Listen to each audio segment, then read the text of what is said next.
What is up, everybody? This is Stevie Breach coming to you here. We are rolling with you on a Tuesday. We are heading out. And as of right now, we're talking about WWE's Royal Rumble 2019. We got Scotty riding in the back seat, getting all fired up. He sees a cat on the street, so he's kind of interested in that. But big Royal Rumble coming up. Brock Lesnar's already announced he's going to be in the actual Royal Rumble, so there's going to be no Universal Championship match. So, you're already going to have your hour-long men's match, your hour-long women's match. And so, no, I guess Brock Lesnar's not the Universal Champion because Bray Wyatt is, because he beat Seth Rollins for that belt a little while back. So, the Fiend, Bray Wyatt, he's going to be putting the Universal Championship on the line against Daniel Bryan. Daniel Bryan, of course, was the competitor just about a month ago. But after he got beat by Bray Wyatt, he went through a little bit of a transformation. Bray Wyatt basically sucked Daniel Bryan into the center of the ring, and when he was down there, all of Daniel Bryan's hair fell off. He no longer has the beard and the long hair anymore. He honestly looks 20 years younger. Scotty, get in the back seat, buddy. Come on, one or the other. But that's going to be your big match as of right now. I think that Bray Wyatt, the Fiend, if anything has any steam in WWE that people honestly care about, Bray Wyatt seems to be that competitor. He seems to be the one guy that, it's not like Stone Cold Steve Austin or Shawn Michaels, where people are, The Rock, let's put The Rock in there too.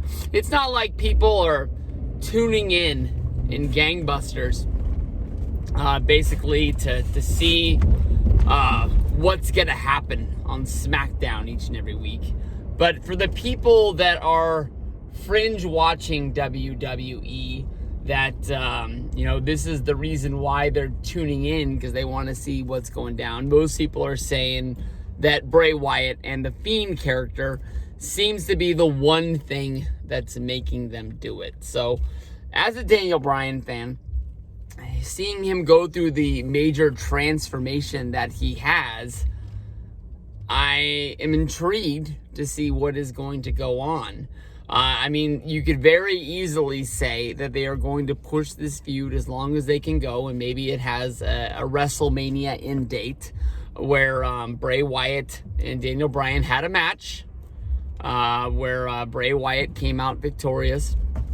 Then they had this match at the Royal Rumble, where maybe you could say Daniel Bryan wins the championship, which pushes them to Elimination Chamber, where at Elimination Chamber you would have maybe Daniel Bryan keep his championship going into WrestleMania 36. Maybe Bray Wyatt wins the belt back, and that pushes another rematch for WrestleMania, where you can say they could do Daniel Bryan versus the Fiend once again, and they could keep the Fiend character hot, where he is constantly in the championship hut, and he is going to be one of the main guys on the roster. As of right now, because of the fact Brock Lesnar is not putting the Universal Championship on the line, more than likely will not be putting that belt on the line come Elimination Chamber. I don't see him being on that card. You would think that somebody from SmackDown possibly could be winning the Rumble, but at the same time, maybe Brock is out there and the guy comes out number 30, and it ends up being the Mexican dude from UFC. Maybe he comes out and he's the guy who gets vengeance for his loss on that Saudi Arabia Crown Jewel pay-per-view, and Cain Velasquez ends up being the guy to win the Rumble, and that's what sets up a match between the two at WrestleMania. And they're able to go from there. I mean, as of right now, I don't think Cain Velasquez is an official member of Raw or SmackDown, so it doesn't really matter what brand he's on. But I do think that Brock is sort of in that same boat where he's kind of able to go wherever he wants to go at the same point. It's almost like John Cena, where he was named a free agent and able to go wherever they needed him to go to push pay-per-views and make the most of what was going on. Scotty, you really got to pick one or the other, babes. You got to get in the back. But I want to see Bryan win it. If Bryan loses, you're using Daniel Bryan at a Royal Rumble yet once again, and he's not going to win it. People really thought that he deserved to win the Royal Rumble before WrestleMania 30. The thing is I remember that, but maybe it's been 6 years and I don't really remember it the way that it went down. But I remember everybody wanted Bryan to win it, and Bryan wasn't even in it. They sent out Rey Mysterio at number 30 because everybody expected Daniel Bryan to come running out, and they thought, well, nobody will boo Rey Mysterio. And instead, everybody went bananas, booing Rey Mysterio, booing Batista, threatening to cancel the WWE Network, taking all of their gripes to Twitter. I still think it was a good Rumble, and I really honestly didn't even really think it was a big deal until I got online after the show, seeing what had happened. But from there, the next year before WrestleMania 31, people wanted to see Bryan go back and get his shot to go after Brock Lesnar. And of course, that didn't pay off. He was one of the favorites to win it, but it was eliminated by Bray Wyatt. And he went to the world's greatest Royal Rumble, the first event in Saudi Arabia. He did not go back. I don't remember what happened. He went in there going gangbusters, and I think they just kind of eliminated him during a whole bunch of stuff that was going on, so you wouldn't really notice in the long run that he wasn't in it anymore. But, you know, I think Daniel Bryan, hopefully he'll win a Rumble someday. My only thing is, you know, will WWE fans go crazy if Bryan loses and that kind of doesn't have a huge main event big slot for him at WrestleMania 36?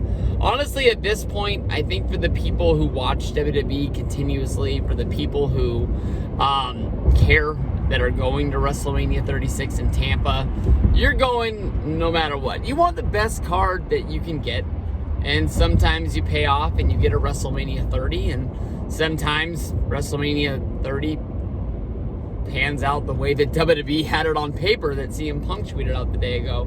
That was one of the best WrestleMania experiences I ever had. Besides for Undertaker losing and walking out of the Superdome thinking that I was walking to a funeral because everybody seemed so bummed that Undertaker lost. Besides for that, that was a really good WrestleMania, top to bottom. Can't really complain about who won. Can't really complain about who lost. Bryan beating Triple H. Bryan going on and winning the championship in a match that we all knew he was going to win. Just waiting for it to be over when Batista tapped out. Just so we could go crazy and go bananas. You know, I don't think there's anything in WWE that people are going to go crazy about to the point where they're, you know, tweeting Fox to cancel SmackDown or fire, I was going to say fire Eric Bischoff, but they already did that. Fire Bruce Pritchard, fire Paul Heyman. I don't think there's anything that's going to make people go bananas to that point, especially a guy like Daniel Bryan not being in the main event. People would be just as happy if Daniel Bryan was involved in some sort of a tag match or some sort of a, whatever the mid-card title is for the SmackDown brand, whether that's the, I think it is the Intercontinental title because Nakamura is the champ, and I'm not 100% sure that that's with SmackDown, but I'm pretty sure it is. But, you know, I could see this going either way. As of right now, being a Daniel Bryan fan, I'm picking Bryan to win it, win the belt, have that big moment of him.